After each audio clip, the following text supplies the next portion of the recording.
we are on to our final panel discussion.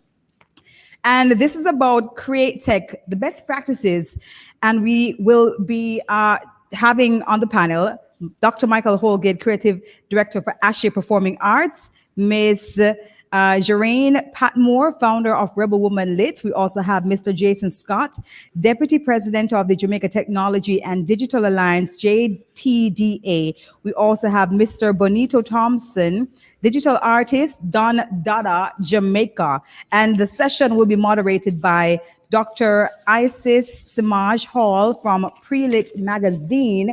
And let me tell you a little bit about Dr. Samaj Hall. Now, rhythm writer, what more can I say? She podcasts for posterity, blogs Ponder Rhythm, also edits pre-Caribbean writing, and is published in print and also online as well. She is the Caribbean Literature and Pop Culture Specialist for the Department of Literatures in English at the University of the West Indies, Mona. So you know she's an expert in her field. So over to you, Dr. Isis Samaj Hall. Take it away. All right, thank you so much for that introduction, and welcome to everyone that's out there tuning in.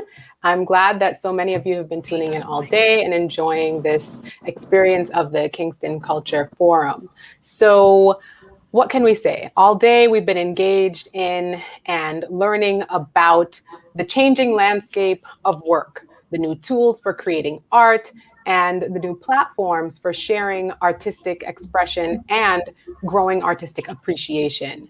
So with this in mind, with these kinds of changes taking place on the island of Jamaica, and more specifically, changes coming to downtown Kingston, we have this panel, and yes, it is about Createch. So Createch is, of course, a mashup, if you will, of creativity, and technology. And so we've brought together quite a few experts in the space to talk about their best practices so that they can become your best practices.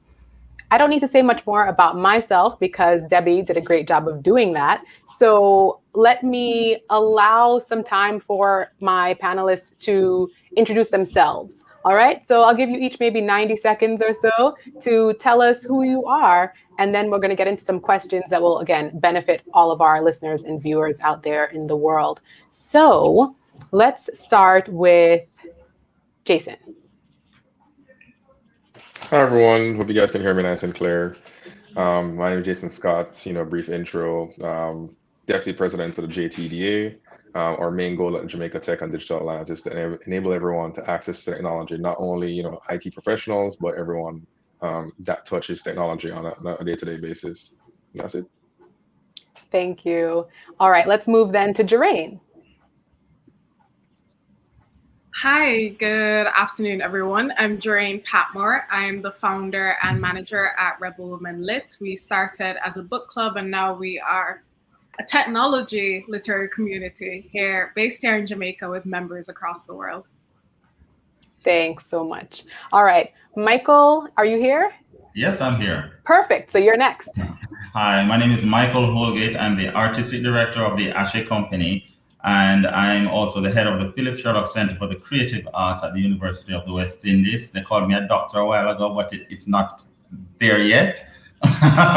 Working on it, but it's not there yet. So music, dance, drama, and film. That's my passion and my profession. All right, and then we have Bonito rounding us out. Hi team. So yeah, my name is Bonito. I am a digital artist. I go as Don Dada. I make augmented reality artworks about the culture, all inspired by dancehall, for dancehall, and it's with the aim of moving the culture forward.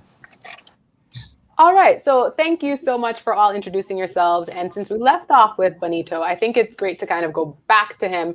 And I'm going to ask you a question. Now, we notice your camera's not on, and don't worry, everyone, that's fine, because we are all art lovers and appreciators. So we can imagine. We can kind of augment our own reality to imagine Bonito. So let's draw him up in our heads. Now, Bonito, as an artist, I know that you create in augmented reality installations, and that's amazing. We love that. And of course, we can visit your Instagram page to know how it's going.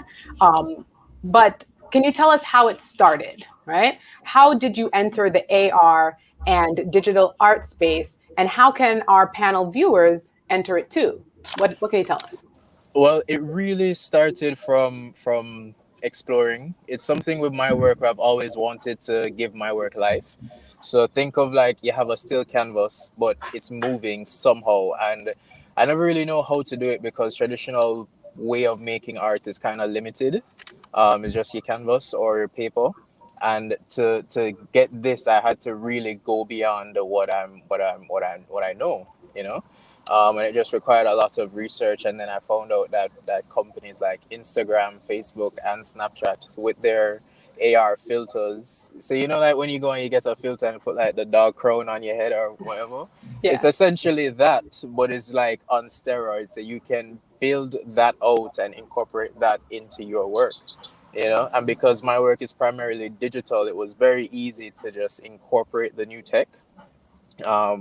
And there are videos on YouTube and Skillshare and this other platform called Domestika, where there are a bunch of creatives like myself that's making content from this and uploading it, you know. So it really just started from wanting to have my work come alive, essentially, and then just researching it. And it's really, really simple in terms of how to do it. Nice. So it starts with a passion, and then the internet has all sorts of spaces available so that anyone with that drive can jump in.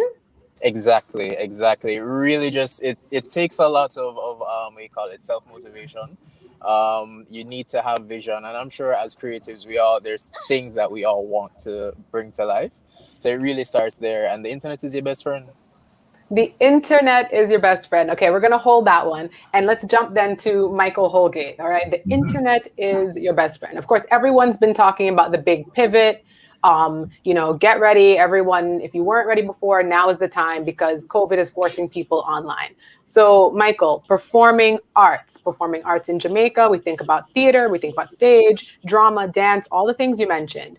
Well, they've thrived on their ability to connect to the human condition, right? By quite literally placing the human form on a stage. That's what we love about performing arts, that body on a stage under the spotlight.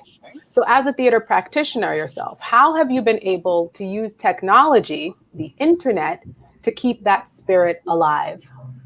Okay, well, a part of the thing about the human condition is that we adapt and change. We're always having to adapt and change. We're always having to make do and make things happen. And so Ashley had already started pivoting with moving into, if you're in this day and age, if you're not doing social media, you're not saying none. That's just a fact, So marketing support and all that type of stuff would already be moved onto social media platforms, Facebook, YouTube, etc. But in truth and in fact, we do have a greater sense of empathy and connection and resonance when you can talk to somebody, or rather you see somebody on stage, they're right in front of you, you feel as if they're talking to you, you feel as if this live thing is, you're in their home and they're in your home. But the fact is, when COVID hit, it just wasn't an option anymore. And because it wasn't an option, we had to adapt, we had to change, and we had to present our audience with more opportunities to connect in the best way possible. And that's really what it is. So I don't think people are even thinking anymore about whether or not we're connecting in the same way that we used to when we could do the live shows. Yes, everybody wants to do live shows, but we just cannot do it in the same way. And it's not just a Jamaican thing, it's a global phenomenon. And so because it's a global phenomenon and we're all under the same yoke, we understand. So that is why, when Beanie Man and Think they did their verses, that's why the whole world take on to it, because the whole world is a part of this community that is now relearning how to connect in this socially distant space. And so we're all doing it. Thank God for places like in New York, Broadway's coming back alive. So Lion King and all of those productions are starting back up. It's taking a while, and it might take a longer while for Jamaica. But in the meantime, we have done what we could, and we've put our performances, our songs, our dances, our shows on the social media platforms. All right, thank you. We're going to get back to another question in a little bit about what some of those programs are that you've brought online. But I want to kind of move now to Jeraine, and this is picking up on something that Michael brought up, which is about this connection, right? And the need to be able to connect with people. Michael also brought up the point of marketing, right? That anyone who's been serious about this for a number of years has already moved all of their marketing or much of their marketing to social media spaces and to other online ways of communicating. So, Jeraine, I'd like to ask you, as a representative of the literary community, what is it, do you suppose, that makes the literary arts particularly well suited for tech platforms? It might not seem so obvious. So maybe you can break that down for people. Yeah, I think that's a really great question, Isis. And I think it's a bit unfortunate that even though we live in the age of Amazon, that it still isn't obvious to people that literature is what propels a lot of businesses. As you may know, Amazon started as an online bookstore and continues to be the leader when it comes to innovation in literary arts. So just taking a hint from that company that not many of us would like, we can see that literature is one of those things that allows us to connect a lot through technology. It's something that is seen as a very solitary act, whether it's reading, whether it's the production itself of literature, and there seems to be a lot of being alone. But people who actively are reading want to connect with people, and they want to be able to not just connect with people in a fictional world, but also people around the world, people who have different perspectives based on what they would be reading. And during COVID, this just blew up because a lot of people weren't able to travel, and the way that they were able to connect with the outside world largely came through the arts, and again would have come through literature. So honing in on that need to connect with people, to build community, Rebel Women Lit was just really successful in bridging the gap. And I must say, fixing a lot of what Amazon was not able to do with regards to building a community around literature. So it's not just the profitability of the industry, but also adding the human element of it and blending that with technology has just been perfect. I'm sure it can be replicated in other art forms, but I do think it may be a bit harder with art forms where there is already that tradition of having a physical space that is designated to doing that versus literature where you can explore and engage with literature wherever you're going. All right, thank you. And it's interesting to hear you speak, because what you're saying is that Rebel Women Lit really does stem from a gap that needed to be filled. So not only in the distribution of books, but in kind of building that community. You said books were available, books in bookshops, books on Amazon, but Rebel Women Lit was able to fill a gap. And so I do hope that those who are tuning in to this session are able to consider that as one of the motivating forces for why you might want to enter a kind of Createch space, is how can you fill a gap, not just extend yourself into the space, but how can you fill a gap? So that said, let's pose a question to our good friend Jason. And that question is, what digital platforms are Kingston's creatives using now? And maybe what digital platforms do Jamaica's creative practitioners need to start using instead? Can you give us some kind of inside tips on, you know, everyone finally is on Facebook, everyone's on Instagram, but where else can we go? Where else should we go? So I mean, as a good start, as best practice, just like was mentioned earlier, you know, people are pivoting to Facebook and Instagram Live. People are also using Zoom. I've seen, you know, virtual art classes. You know, before we had paints and sips in person, now we're doing paints and sips on Zoom classes. But as Jeraine mentioned, it's really about building community nowadays. And what we've found, what I've seen in terms of building community and getting that adhesion is using a platform called Discord. So Discord is where a lot of, well, I find a lot of, you know, digital artists, for example, guys who mint cryptocurrency, mint NFTs, sorry, and you know, game developers, game designers, following other web developers. They go on Discord and they have channels where, you know, you can talk about specific things. So if you're interested in, you know, this particular book, there's a channel for that book. Everyone in that channel is focused on that book. And platforms like Discord also have built-in audio channels, so you can always have you can always have, you know, that voice call, that video call. So starting there with Discord, that's that real-time interaction. All the things we're seeing is people jumping more to WordPress, building their own websites, and like commoditizing their services. So we have people, you know, selling bookings for art, bookings for virtual shows as well. And like this, we're on it right now using Hopin to have, you know, virtual events. So those are the three main platforms there. The barrier to entry is very low. They're all free. Well, Discord is free. Hopin has a free tier that allows you to just, you know, get up and running, get your community invited, and get everyone going. So you can have, you know, asynchronous communication on Discord. So that's not necessarily real time, but if it is that you want to, you know, have a discussion in the comments field of a Facebook post, or the comments field on your blog website, those are some of the things that we're seeing there. So that's from like a community building standpoint, and from like a marketing and brand growth standpoint. And other technologies, as I mentioned before, NFTs are coming up, are becoming a big part of the entire space.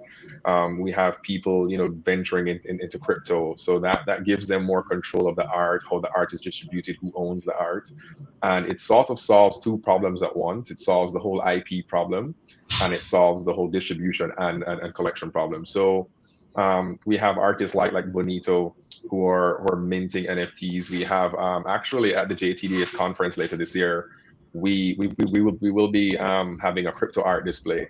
So if you're interested, you can come by and probably buy your first NFT. And for everyone, I'm saying NFT, you know, it means non-fungible token. It's a digital representation of a digital piece of art. So you can think of it as a certificate of authenticity for a particular piece of digital art. So that will be online, or will that be live? Online, completely Okay, online. okay, all right, just making sure. The event conference? The event. Oh, it's a hybrid event. So we're having half of it on Hopin. We're having the other half in a physical location. You can you can get an app for your phone, and you can view the art in 3D, just like Bonito's display. Wow. Okay. So there is a lot happening. I'm really glad that Kingston, this Kingston creative, or this Kingston culture forum is happening in Hopin, and demonstrating that these kinds of platforms are here for everyone to use. Now, you mentioned that a lot of these platforms are free, free to subscribers, free to viewers, but I know people want to make money, and I know people need to make money. It's great to build community, but we also need to make money, right? In many of the panels that happened today, conversations about that whole starving artist still come up, right? It's 2021. How do we get over that hump? So maybe I'll turn to Michael and see if you can give us a little bit more information about some of your platforms. So I know that you have the YouTube series, the Chill series, and it's great because it sits at the intersection of entertainment and education, like much of your work does. But what is one challenge that you've encountered and overcome with that platform? Are you able to make money by sharing your love of art? Okay, so yes, so edutainment is really Ashe's competitive advantage, because what we do is we educate by entertaining. That's basically what it is that we've done for over 20 odd years now. And so it is our competitive advantage, and we actually call it the edutainment advantage when we talk about what it is that we do. And one of the main challenges that we've had is that when we had to pivot, we had to find a way we wanted to monetize our YouTube page, right? And we had to find a way to bring people to that platform. So interesting, what we did was we used another social media platform. We used Instagram.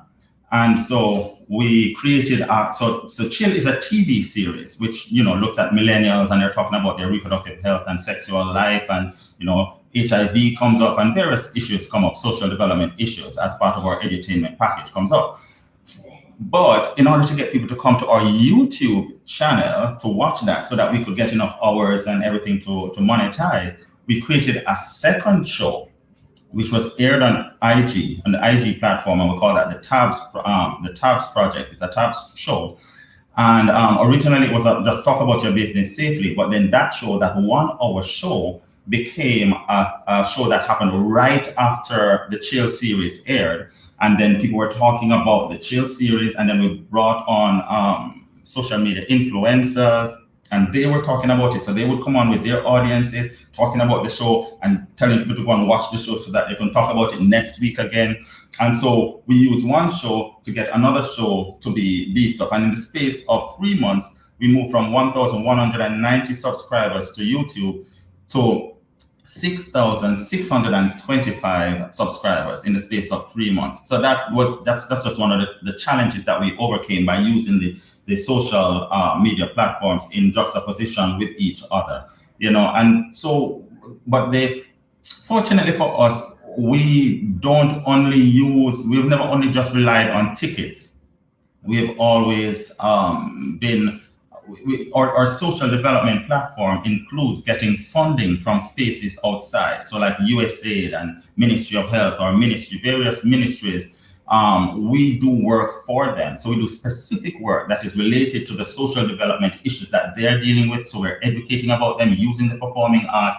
And in doing that, we get grants, we get funds, and we create something specific for them. We've also done that for corporate Jamaica. And so being able to do that, when we pivoted, we did the same thing on different platforms. So right now, recently we did a social media campaign. We created 3 short films for Red Stripe, which is to deal with their underage drinking, for which we got paid. We did something for reparations, movement of various different things like that. And in addition to that, we have pivoted even more by becoming a production house where we do some live streaming and we do productions. So we'll set up the sound and lights and everything for you, and we'll run a show for you. So all of those things we have done to pivot in order to be able to stay viable, because we actually do pay salaries on a monthly basis. We have been doing that from 1993. So like now we have like 40 odd people employed to ASHE, and we haven't had to fire anyone for during the COVID. That is commendable. So, wow. Okay. So I hope people are listening. And, you didn't mention that you're hiring, though. We are actually, but it's hard work. Yeah, I understand. All right. Thank you for that. All right. So, let's see what we can pick up there. Now, it sounds like it's important to tap into your community, right? And I think that's what is at the core of all of our panelists here and the work that they're doing, is that they're tapping into their community's needs. And from what Michael's saying is, if you tap in a genuine way, sincere way, because you're understanding the needs of the community, you can even find sponsorship and monetary backing, right? Someone will also support that. So keep that in mind, anyone here that needs to know that information. All right. So let's go to our resident literary community builder, Jerain.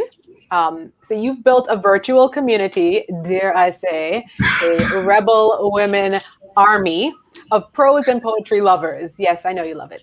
All right. So Rebel Women Lit, it's a bookshop, it's a podcast, it's a money-making book club, and it's growing. So with all of these multiple channels of connection, how are you managing to position Rebel Women Lit across all of those access points successfully? Someone might think that's too much. How can you do all of those things and then do all of them well? So what's your secret sauce for digital media use to build community? Because I'm struggling to just handle IG. That is such a good question, because as I'm thinking about it, it's something I'm still trying to figure out myself. But what has really helped me is figuring out what I see Rebel Women Lit doing in 10 years, because we're able to dream, just as people, once we say 10 years, we dream very big as to what we want, and we allow ourselves to expand into who we think we can be. And then I immediately say, okay, why can't you do that in 5 years? And that, starting from that, it's my 10-year goals. I want to accomplish that in 5 years. And I begin working backwards to, what do I need to do in the next year to do that? What do I need to do in the next quarter, in the next week, to start looking at that? And honestly, I think I have a great upper hand in doing that with Rebel Women Lit, because the community that I've developed, they're not only just customers or book club members or readers, they really are genuinely invested in Rebel Women Lit doing well, and they kind of act as kind of like my own personal cheering squad and just cheerleaders that are always there, and being able to feel comfortable that it's okay for me to mess up. on something. It's okay for me to fail on doing something. For example, our YouTube channel, I heard Michael talking about how much they grew their YouTube, and I'm so jealous because I have not been able to extend ourselves into doing that properly, but being able to grow our newsletter, being able to grow our podcast, being able to grow social media, that's where we've really been strong. So being able to be very honest as to what it is that we want, where we want to go, and constantly reflecting has been very helpful. And I want to emphasize how important it is for you to build a community, even if it's not directly with your consumers or directly with your customers, but being able to have a community of people in the industry who support your vision, who are very gracious with you when you mess up with things and are always there to help you. That has really been, I think, my secret sauce. So the community helps the business to be more sustainable, yes, but the community that I have, even just around me in the industry, has helped me feel comfortable with trying something and messing up and then doing something else. So that's the secret sauce. Get community around you, not just thinking of your community as customers, but thinking of your community as the people that you keep around you that encourage you. Thank you. That's good secret sauce, right? That's a positive indication for the space, that everyone is willing to help everyone. Can I be a pessimist here? Sure. I sound a little bit jaded here and say, is that because it's all still early and everyone is still trying to figure it out? Do you foresee, and this is to anyone on the panel, do you foresee a time where it's going to become a little bit more cutthroat, where people are going to shield themselves from offering support and guidance? Do you think that could happen? I think that's always a possibility. Yeah. And I'm not going to pretend that it probably won't ever happen, but I'm really grateful for the support I've been getting for people who've been in the industry for much longer than I've been alive. There are booksellers that I'm talking to now who I'm very transparent with. Yeah, I am selling books, and they're just like, oh, that's fine. And they're able to help me in terms of figuring out importing and customs and all of these things. So I think once you are, and maybe that's just the optimist in me, and I think if you're going to be an entrepreneur, if you are going to be thinking about making money, you have to be optimistic. You have to be ridiculously optimistic. Because when bad things happen, it's just, I need to keep moving. So the optimist in me is telling me that if I remain open and transparent, then good things and good people will keep coming into my life. And so far, it's been really wonderful. Yeah. Excellent. Please, I want everyone to jump in here. There's something to be said. The truth is that social media is reflecting our human selves. So cancel culture is a real thing in social media, but social media, just the term social, suggests that we want to connect, we want to be with each other, we want to help each other, we are gregarious creatures. And so it's all there. It's just what we tap into, what we focus on, and what we give energy to. And so whatever you are giving energy to is what is going to be multiplying in your existence, in your reality, And so that is how we are operating with it. There's something that we talk about, we're stronger together. We're stronger together. And I think it's interesting because I think that in this time of COVID-19, what we have come to realize, with so many people falling ill, with so many people dying, it's just like, wow, what is life really about? I mean, people are really asking these serious questions. Why are we here? What is life about? Somebody who you know and love and you think would never be ill, and they're so young and they're gone. Somebody who you thought was going to live forever and they're gone. And so we're in this space where we're thinking more and more about what is life about. And so social media has taken on more relevance, not just for our daily lives, but also our businesses. And so our altruistic spirit is coming out more in various people, not just with artists, but all around the world. It's interesting, last point, that when this thing just happened, people were saying a lot, oh, well, there you go. Beyonce is getting billions and billions of dollars for you. Can she help you when you have COVID? Can she heal you? Can you, and here are the nurses and the doctors and the caregivers and the caretakers. They're there and, they're barely getting 1/100th of her, salary for a month. That kind of thing. And so people started to look at it in a kind of negative way at first, but then afterwards we start to think about it and you say, look, without the arts, what do we have? When you're in lockdown, what do you have? What can you rely on to keep you sane? It's the music, it's the dance, it's the drama, it's the theater, it's the films, it's the games. All of these things keep you sane. And so it only makes sense that we start to connect with everybody and bring and understand and recognize the value of what everybody brings to the table. And if the entire world is recognizing that, then it only makes sense that artists among ourselves recognize that and help each other to thrive, because we are really, really, really better and stronger together. Amen. Yeah, some good points. I mean, Ashe. To touch on the original question is being a pessimist about it. I agree with Jaren to say that yes, there will be some people coming into the space who won't be as opening and share information as much. And I do think because these spaces are so new, like the NFT spaces and the emerging AR spaces are so new, people are very much open to sharing information. Plus, when you approach it from the angle that you are building a community and it's about really giving into or just giving back to the people who are investing in you, you will always find people out there who want to give to you, and that just has to be the approach to it.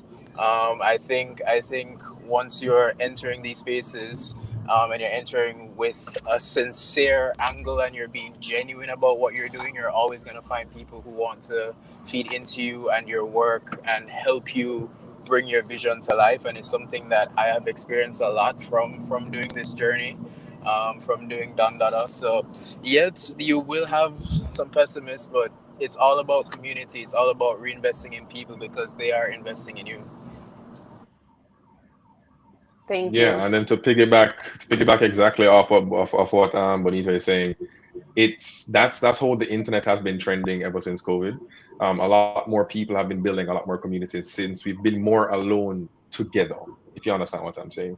So yeah, I mean, I understand, we have the culture vultures, we have the pessimists, we have the sharks that are in the space, but the way everyone has been organizing themselves, in particular like Gen Z and the millennials, we've been working together to build up this space. So like being transparent, just like Bonita and Jareen have pointed out, it's something that's shocking to working with boomers in particular. I'm just using the vernacular, don't mind me.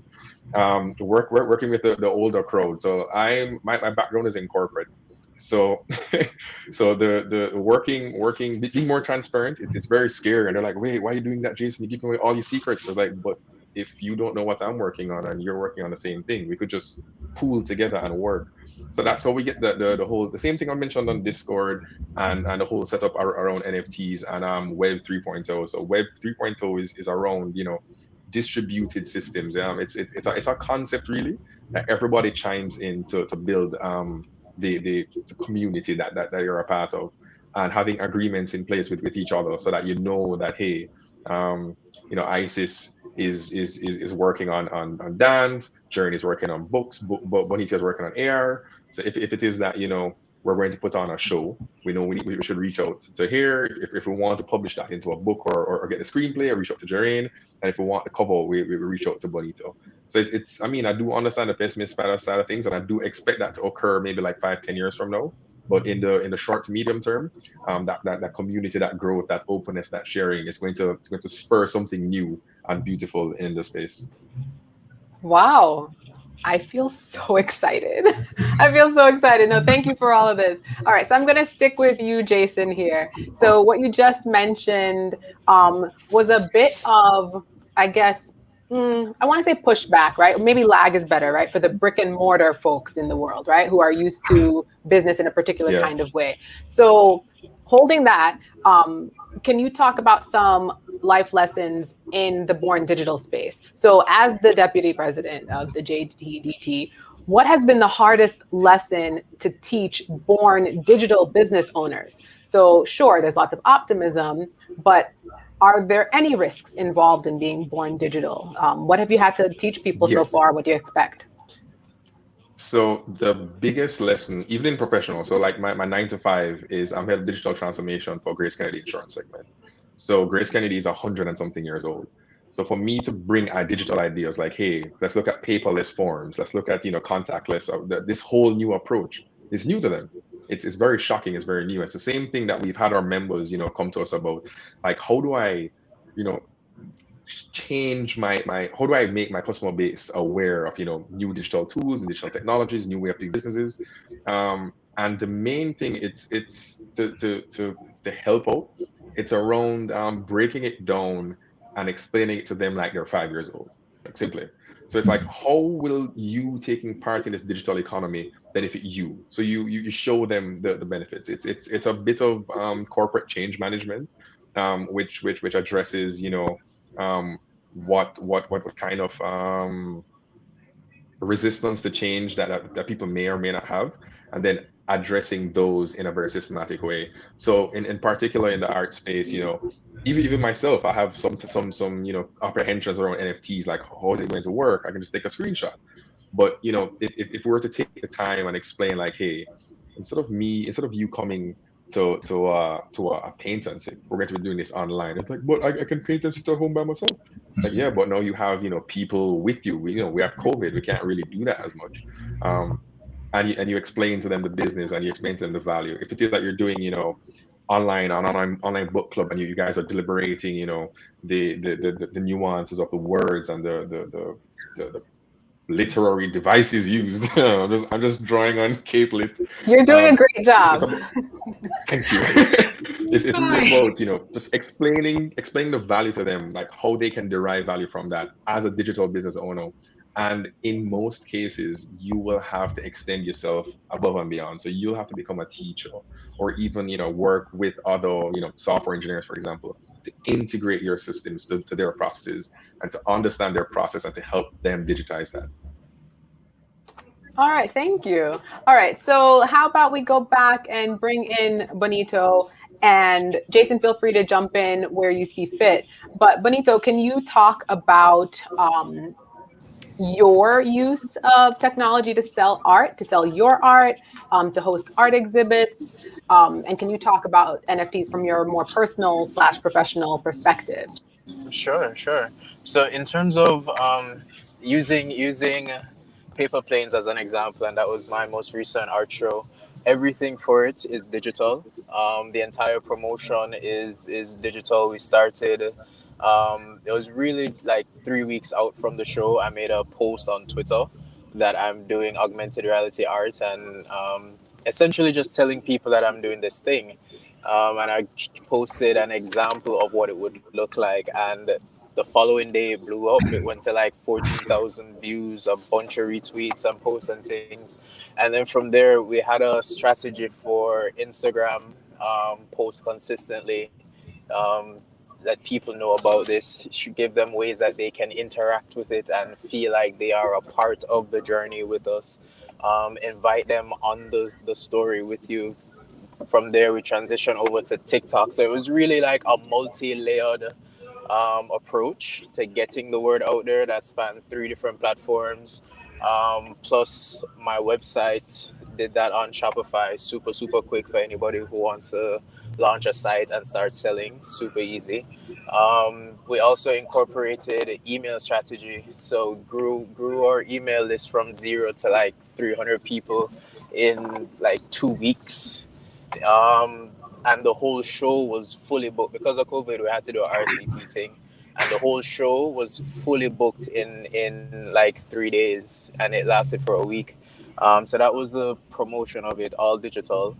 We ended up doing some interviews that worked as well. In terms of selling, again, once you start building your community and you find people out there who connect with your story, connect with the message that you're pushing and what you're trying to achieve, they will invest. What's that? They will invest in you, and it makes it a lot easier for you to sell, because it doesn't feel like, oh, buy my work. It's more, we're on this journey together. And through my website Shopify, because all my sales are online, it makes it super easy to track what we're doing and quantify what we're doing. In terms of the NFTs, that's also another way to sell, and it's a really, like, it's an amazing innovation for creatives, not just artists, right? Because previously, how you would show provenance with a painting is then you literally have to track it, go all the way back to whoever created it. If Basquiat made a piece in 1970, 1980, they'd have to track it all the way back to him to say that he did it. With NFTs, literally everything is online and it can never be edited, altered in any way. So it's a perfect way for creatives to create a piece, put it out there and sell it, especially for digital creatives. But it also goes beyond just the art. Like if you're a creative in any way, if you're a dancer, you can sell an NFT. You can do a video of your move. So for example, if Disha do like fling and she do a video of that, you can mint it and sell it, and it's super, super cool. But is there currency here in Jamaica for folks to be able to make purchases? So anybody can connect to the blockchain, and yet being in Jamaica, there are a bit more loopholes that you have to navigate. But it's actually very, very easy. There's an app that you can connect your regular credit card to and buy cryptocurrency, and then you can use that cryptocurrency to buy an NFT. And NFTs is literally just like you're buying anything else online. There are marketplaces that you can go, just like how you'd have like an Amazon that you go buy anything. You can go to like a OpenSea or a Super Rare and buy your artwork there. So it's super easy to connect to. Yeah. All right. Thank you. Personally, I think, go ahead. And I think Jason wants to add something on Shopify. So go ahead. For me though, in terms of my experience with the NFT space, it's something that I am entering currently. So this entire augmented reality collection, I will be minting all the pieces. So currently 10 pieces are out. There's 20 in total. The entire collection will be available as NFTs. And the AR works same way, and it's interactive all the same. And there will be perks that come with owning one, and that's it. Yeah. All right, cool. Thank you, Jason. Oh yeah, so in that Shopify space, it's a lot of I've seen a lot of artists moving to Shopify space, and some of them have had some hiccups, and not because Shopify, is primarily US based. So if it is that you don't really have like an SSN or that kind of stuff, it does get a bit tricky. And there have been cases, particularly where like people are shipping for export. So if you're a crafts vendor, if you're doing jewelry or paintings, etc., and you're shipping something overseas, I have been in groups where companies have been shut down on Shopify because fraud and that kind of stuff, because Jamaica is on like a blacklist. So when it comes to the whole e-commerce aspect, it does get a bit tricky. I'd recommend that you weigh your options. If it is that you are US based, or you have access to an SSN, or your business is registered online in the US, do go with Shopify. It makes life a lot easier. If not, you may want to reach out to like an NCB or a Sagicor to set up a payment gateway locally that you can then integrate with your website so that you can process those transactions. That's just really what I wanted to jump in, because everyone thinks, it's very easy, but sometimes like Bonita mentioned, there are loopholes when it comes to our Caribbean context.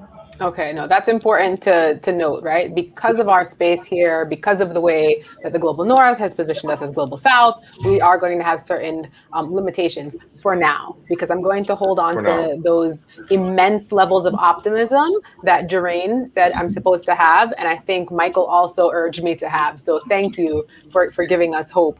All right, so but with all of that though, it's not to say that you shouldn't be optimistic, because these things work, and it's really just a case where with a small amount of research you can find how to get set up depending on where in the world you are. So like locally, if you want to be on Shopify and you want an easy payment gateway, you can connect with PayPal. That money goes to your PayPal account. You can get a TransferWise account, and you get your money from PayPal to TransferWise, and you send that to your local account. You know, like there are one or two steps in between if you had connected directly. However, it still works, you know. And the aim of it is really Yeah. just a case where, like, if you are creative and you want to start, just start. You know, these are things I agree. that shows proof of concept. And once you say, if you're making 1, 2, 3 sales through PayPal, that's money that you never had before, and it proves that your concepts works. So from there, so now you can scale and you can go and get a SSN or get a US bank account, which makes it easier for your money to go directly to your account. You know, so there are things that you can do locally that would still work for you. So you should still be optimistic about it, especially with Definitely. how the future is trending. Like, Mhm. all of this is about to change in like a year, 2 years. You know, it's gonna be way more open. I believe so, because Gen Z and millennials, we're all here to spread the information. We're all just trying to figure it out. Wow.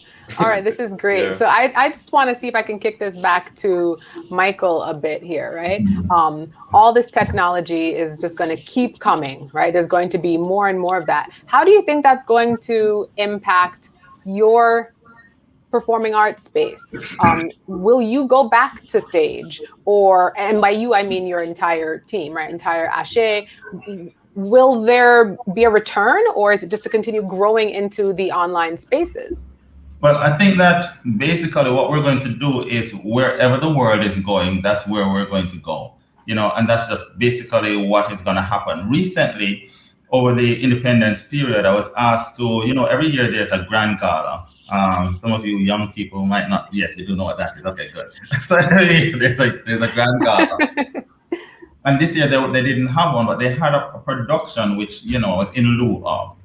And I was asked to direct it, and I co-wrote it with Patrick Brown. And what I did was I made it into a hybrid product, which is I used theater people and film people, and I brought people together, and it was more of a collaborative thing. So you got to see these theater people doing their stuff on stage, telling a story and I didn't, you know, with TV and with stage. And I always tell people, directing for TV is different from directing for stage, because sometimes when you look at Jamaican films, well, some of Jamaican TV stuff, you see it's too big, you know, they're talking like this, and it just doesn't look authentic. Somebody was talking about it earlier as well, that you know the authenticity and how things look, and upgrading the quality and so on.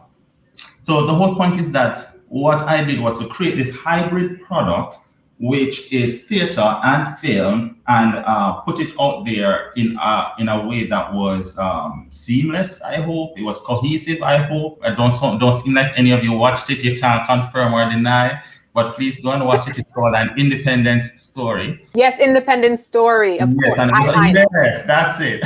And it was on different platforms, including TVJ and CDM, right? But I think that more of that is what is going to be happening, that kind of hybrid product. And eventually, whatever can happen will happen. The truth is that people want to be inside a theater smelling the sweat and the cologne and the everything. They want to be in that space, that intimate space, as much as they want to go to a party. So eventually, they will want to go back and see somebody who's directly right in front of them performing. But until we get that bus, and we don't know when it will come, if it will come this year, next year, or 2025, we really don't know, with all these multiple strains of Hulu, Moo, all of those things. And so what we need to do is just be ready. And I think that's what we are doing. We're making ourselves ready for whatever comes. And you can know what's gonna come because we know what singing looks like, and we know what training for singing looks like. I love it. We know what dance looks like, we know what drum, and we know, so we can prepare for whatever it is that comes our way. All right, so we're going to get prepared. We are going to hybridize. I'm glad that you used that word. So I really hope to see all of my panelists here, all of the panelists here, in some kind of hybrid way going forward. Thank you, Jason. Thank you, Jeraine. Thank you, Michael. Thank you, Bonito, for all being here for this event. All right, take care, everyone. Thank you for joining us and understanding that Createch is the way. All right. Great discussion. Wow. That one could go on for a while longer. Trust me. Create tech best practices.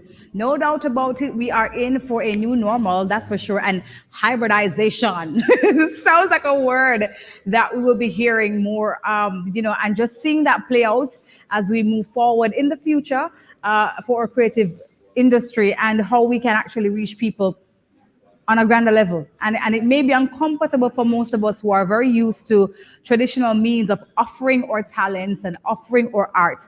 But for sure, we have to reconsider, we have to go with the times, and we have to rise to the occasion, right? So we can be bold and be strong and not be left behind at all. So thank you so much to our panelists and our moderator, Dr. Isis Simaj Hall from Pre-Lit Magazine, the panelists, Dr. Michael Holgate, Creative Director of Ashe Performing Arts, Ms.